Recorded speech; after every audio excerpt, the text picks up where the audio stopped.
My guest for this segment is John Lee, the Vice President of Cloud Services at Caresoft. John, always a pleasure. Thanks for joining us at GovRAMP Summit, the second annual Cyber Summit. There you go. The theme here, of course, continues to be cyber harmonization, but on top of the theme of cyber harmonization, it's security, innovation, and convergence. Can you give initial thoughts of what you're hearing so far today here at the GovRAMP Cyber Summit? Well, again, from Caresoft's perspective and working with being a major sponsor of this particular program, working with the FedGov's program office, working with them almost the whole year, by the way, working on the different speakers, the programs and that. We've seen a tremendous increase of people that are coming on board. We see this, our statement, just like on the FedRAMP program office, we think the GovRAMP program office is one of the most important, cost-effective, security-conscious type of program that, over 33 states are getting together. Over 400 different commercial providers are working with this. There's over today like 324 ATOs that are in place. They're adding more, not just the ones that have gotten their FedRAMP ATOs, but people who just went straightly to GovRAMP, been working with GovRAMP and getting their ATOs. So this program has been a success. This week here or today, these last couple of days, we're focusing with this program focuses on how to accelerate, how to make things quicker, how to make things faster. Their committees that they have in place, the volunteers that they have, they're focusing on AI. This is a well-run program that has a lot of the supports of the CIO. I mean, today I was sitting next to the CIO from Utah and from Arizona having a great conversation. It's been a great event from having those type of, and our vendors are here, and we're glad to support it and continue to support it. I think first of all, we have to mention, it used to be StateRAMP. Last year was StateRAMP. This year is GovRAMP. I had a great conversation with J.R. Sloan and Joe Belowski earlier. Oh, yeah. And I said, well, was this one of many names? And Joe gave me a great story about how actually we bought the URL for GovRAMP several years ago, knowing that it may get into that. So I thought that was a little bit of a tidbit. From Caresoft's perspective, what about GovRAMP is working? Like, not just that, hey, it ticks all the good FedRAMP and applies it to the state, but when the companies you work with talk about GovRAMP and whether or not they should get in and why they should get in, what do you talk to them about? How do you say, yeah, this makes sense for many reasons? Well, what's interesting, what we're seeing here is there's a lot of momentum, a lot of different committees that are in place, that it's just not living off the FedRAMP initiative. We made the statement that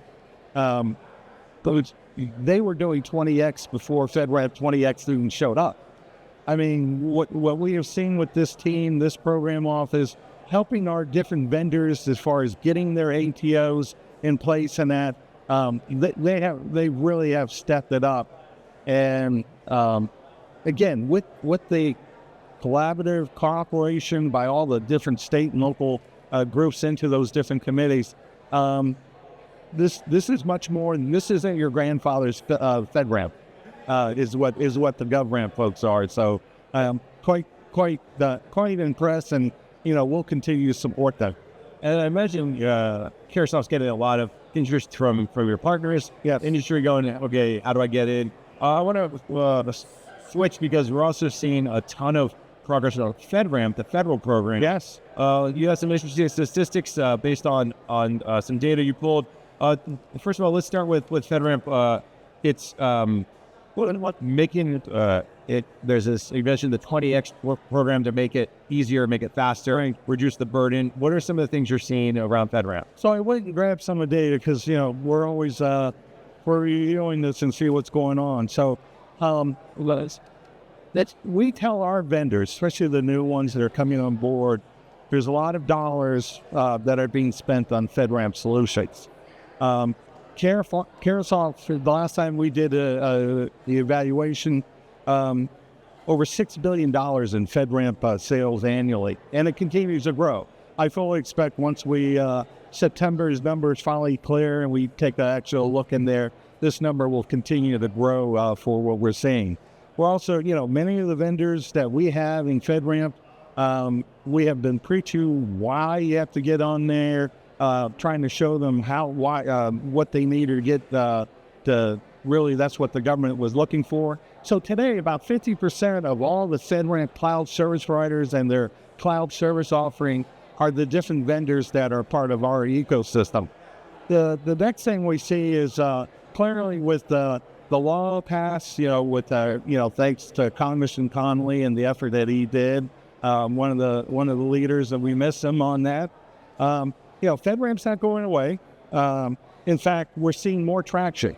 What we're seeing is in the commercial industry, especially you take the power, the energy, the banking. We're seeing more and more of those organizations are actually looking and they're consuming these FedRAMP type of base solutions for their own environment. You also see the same thing with CMMC. We're seeing a growth there that's pushing people to, it's easy to say, yes, I'm using the Salesforce solution. I'm using the ServiceNow solution. I'm sitting on this particular platform across the board that's part of that FedRAMP ecosystem, that APO.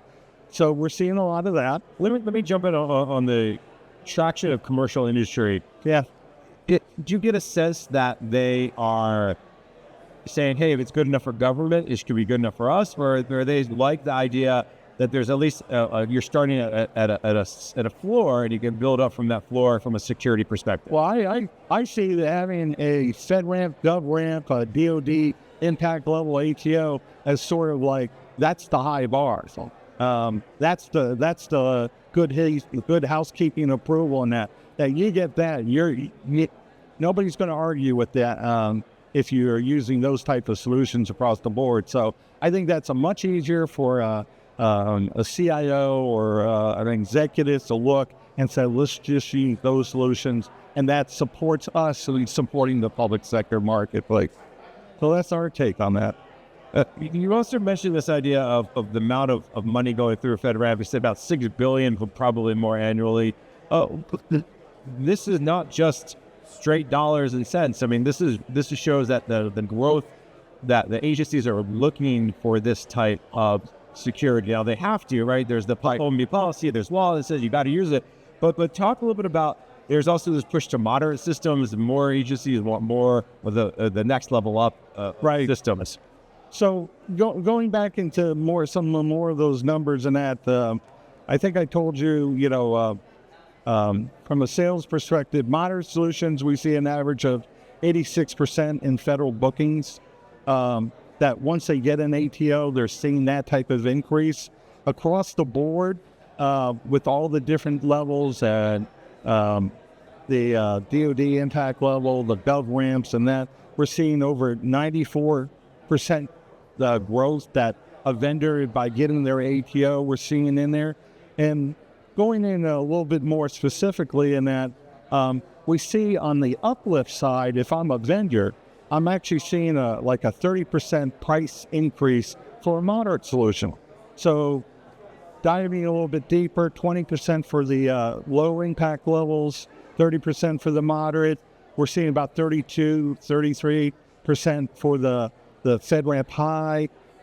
We're seeing like a 48% increase in costs when you're dealing with the DoD impact level 4, and almost a 65% because there's additional security controls that you have to do in order to get those across the board. So as a vendor, we're seeing there is that government's willing to, industry's willing to pay for that additional security that's in place. There's a lot of concerns about the cost of FedRAMP, but what I think your statistics are showing is that if you make the investment, you do get some of that back. You may not get one for one, but you're not going to be out money based on that idea. Well, we work with a number of ATO enablers. There's about a dozen that are out there. They're proven. They've have a number of vendors that they're working across the board. So what we're seeing is that it's now becoming more cost effective of getting quicker to get to that ATO. We're seeing where the ATO enablers are helping out the small companies that are jumping on board where they can that they can get into the game. So, these ATO enablers, proven success, past launching. We've also seen where they reduce the risk, the time, the costs across the board, and a lot of good ones to choose from based on the best suite that you're looking what platform. We're seeing certain platforms like Google, for example. They're willing to put a little skin in the game for those different folks that are out there. And I congratulate them, encourage them. I mean, they're out there. But all four of those different platforms, though, all getting more and more pushing as the cloud service providers are figuring out which platform, or do they sit on multiple platforms for different reasons. And I think a lot of the vendors are looking at multiple platforms for that reason as well. Maybe still a little bit more about the small side, the small business. A lot of concern about the impact of a lot of the changes that are going on in the federal world. I know FedRAMP is trying to make it easier for small businesses. Sure. Are you finding that more small businesses are interested in coming to Carahsoft to say, hey, how do we get through the FedRAMP process? How do we get on board so we can start selling to the government? Yeah, I do, and we're helping them to find those ATO enablers that will, they get it. They'll charge at a different rate. I also see there's different solutions out there too. You got like the hosted folks, and then you also have the managed service folks. So there are ATO enablers out there that, as a small company, if you want to get into the game, like you take somebody like a Second Front, for example, you sit on their ATO.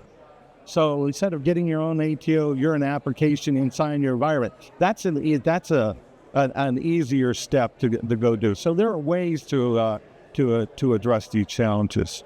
It also reduces your cost too. The sense of, well, my platform's already ATO, now I just will get my application ATO instead of both. Exactly. I think that's a big change. And a few minutes we have left together, John, as we kind of look out into the future, from a Carahsoft's perspective, 2026 is upon us. Once we get through this crazy shutdown time frame, what are you expecting to 2026 look like around cloud services and selling to the government? More, I get it, but are there certain trends you're looking at, certain things you're expecting? Well, I'm interested to watch the phase 2 of GovRAMP and how that goes through the process. They're trying to streamline a couple of things. And how does that play as far as with the ATO harmonization between DoD impact levels along with the GovRAMP folks, and how those are, is there going to be that reciprocity between them? Are they giving up something in order to do something quicker and faster? Or so I'm curious. I don't have the answer on the 28th phase 2. I wish we all did, but we're focused.